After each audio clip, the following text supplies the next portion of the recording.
으로 새날을 맞게 하시니 감사합니다. 주께서 이끄시는 새로운 길을 감사와 순종으로 걸어가는 주의 자녀들이 되기를 소망합니다. 함께 나누는 말씀을 통해 우리의 갈 길을 밝히 보여주시고 그 길이 우리에게 기쁨이요 복된 길임을 알고 믿고 따르게 하옵소서. 내일 사랑부 캠프가 있습니다.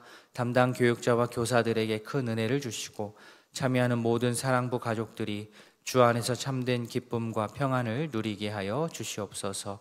이를 위해 온 교회가 함께 마음 모아 기도하게 하여 주시옵소서.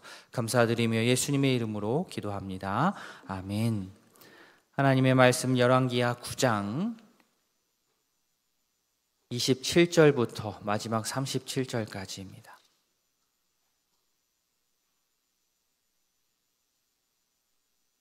구약 577면 열왕기하 9장 27절부터 마지막 37절까지 한 절씩 교독하겠습니다. 유다의 왕 아하시야가 이를 보고 정원의 정작길로 도망하니 예후가 그 뒤를 쫓아가며 이르되 그도 병거 가운데서 죽이라 하매 이블르암 가까운 구르비탈에서 치니 그가 무깃돌까지 도망하여 거기서 죽은지라. 그의 신복들이 그를 병거에 싣고 예루살렘에 이르러 다윗성에서 그들의 조상들과 함께 그의 묘실에 장사하니라. 아합의 아들 요람의 제11년에 아하시야가 유다 왕이 되었었더라. 유다 이스라엘의 이세벨이 듣고 눈을 그리고 머리를 꾸미고 창에서 바라보다가 예후가 문에 들어오매 이르되 주인을 죽인 너 시므리여 평안하냐 하니 예후가 얼굴을 들어 창을 향하고 이르되 내 편이 될 자가 누구냐 하니 두어 내시가 예후를 내다보는지라. 이르되 그를 내려 던지라 하니 내려 던짐에 그의 피가 담과 말에게 튀더라. 예후가 그의 시체를 밟으니라.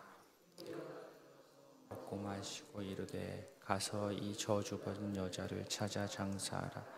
그는 왕의 딸이니라. 가서 장사하려 한즉 그 두골과 발과 그의 손 외에는 찾지 못한지라.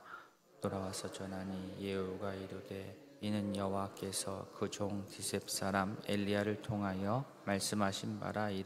이르시기를 이스라엘 토지에서 이스벨의 살을 먹을지니라. 같이 봅니다. 그 시체가 이스라엘 토지에서 거름같이 밭에 있으리니 이것이 이세벨이라고 가리켜 말하지 못하게 되리라 하셨느니라 하였더라. 아멘.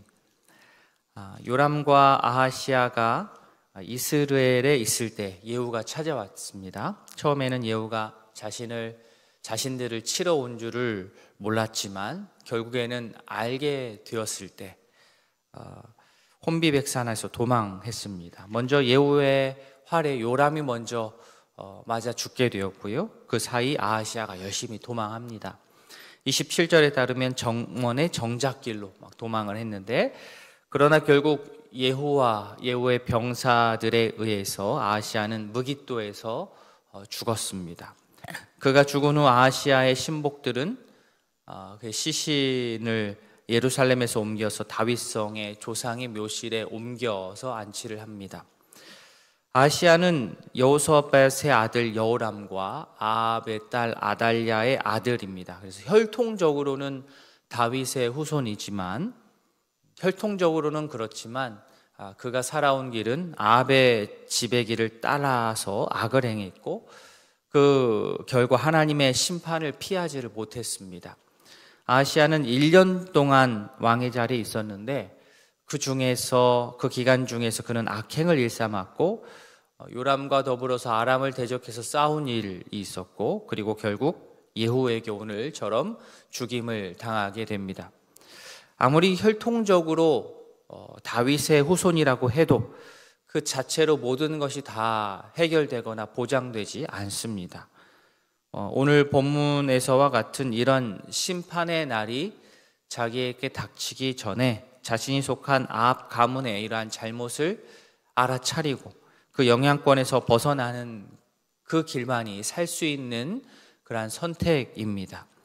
우리도 마찬가지입니다. 주어진 환경이 이러니까 이렇게 지낸다 이게 아니라 이 환경이 나를 지금 살게 하는지 죽게 하는지를 잘 살피고 그 다음 결단하고 행동하는 깨어있는 주의 백성이기를 소망합니다. 요람이 예후의 손에 죽었다는 소식을 이세벨도 들었을 것입니다. 그러나 이세벨은 도망하지 않았습니다. 오히려 오늘 본문에 보면 눈을 그리고 머리를 꾸미고 창에서 바라보다가 예후가 오는 것을 맞이했습니다. 이세벨 자신도 예후의 손에 죽게 될 것을 직감을 어느 정도 했을 텐데 끝까지 이세벨은 고개를 숙이지 않았습니다. 오히려 큰 소리를 쳤지요. 31절 주인을 죽인 너 시므리여 평안하냐. 예후가 이렇게 자기를 찾아서 자기를 지금 잡으러 오는 그 장면에서 오히려 크게 소리를 칩니다. 주인을 죽인 너 시므리여 평안하냐. 이 말은 정말 예후가 평안하기를 바라면서 한 말은 아니고 예후를 강하게 몰아세우는 말입니다. 이세벨 앞에 나타난 사람은 예후인데 그를 향해서 지금 왜 시므리라고 부르고 있습니까? 시므리라는 말 앞에 힌트가 있습니다. 주인을 죽인 너 시므리입니다. 주인을 죽인 너 시므리. 그러니까 시므리는 원래 엘라 왕의 병거 지휘관이었는데 그는 전쟁 중에 신하와 연애를 즐기고 있었던 엘라를 죽이고 북왕국의 5번째 왕이 된 사람이 시므리입니다. 즉 예후가 시므리처럼 자신의 주인을 배반하고 반역했다라고 당신은 시므리 같은 반역자다라고 호통하는 겁니다. 또 시므리처럼 예후도 7일 천하로 끝날 것이다 라는 저주도 이 말에 속해 있습니다. 예후에게 이 반역자라는 그 프레임을 강하게 씌운 거죠. 예후를 향해 시므리라고 부르면서 시므리에게 있었던 모든 안 좋은 것을 다 그에게 던졌습니다. 예후도 시므리처럼 다른 사람이 몇 없는 것 같으니 지금은 어떻게 호기롭게 반역을 했지만 얼마 지나지 않아서 오히려 너희들이 반격을 당할 것이다. 이런 얘기가 다 안에 들어 있습니다.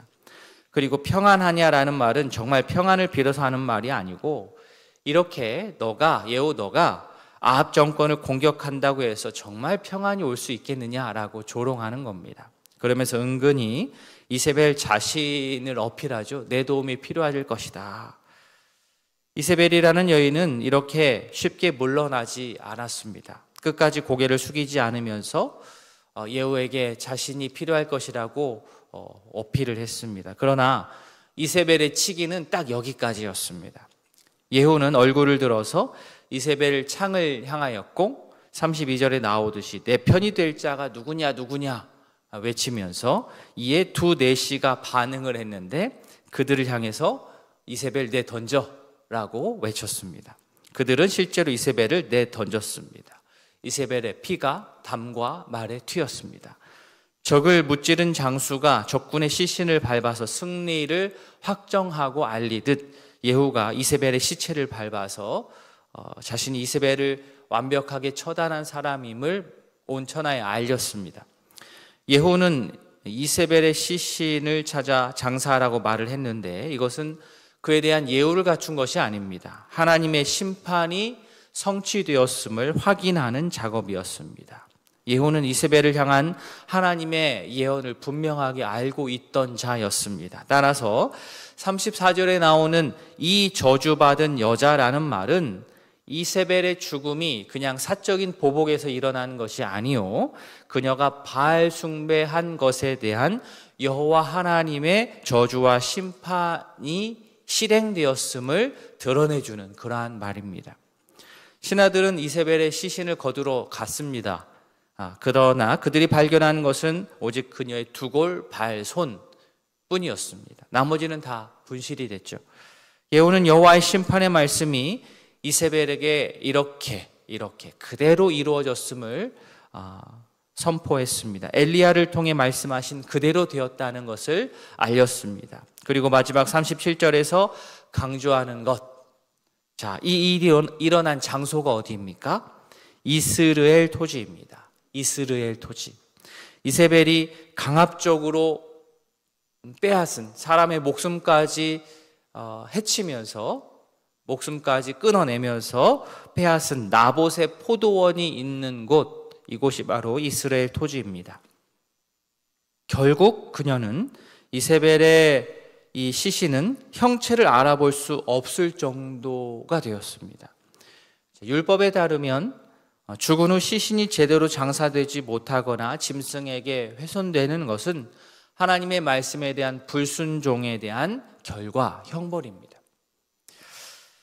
오늘 말씀을 통해서 우리 교훈을 얻습니다. 이 하나님의 말씀은 결코 가볍지 않습니다. 무겁습니다.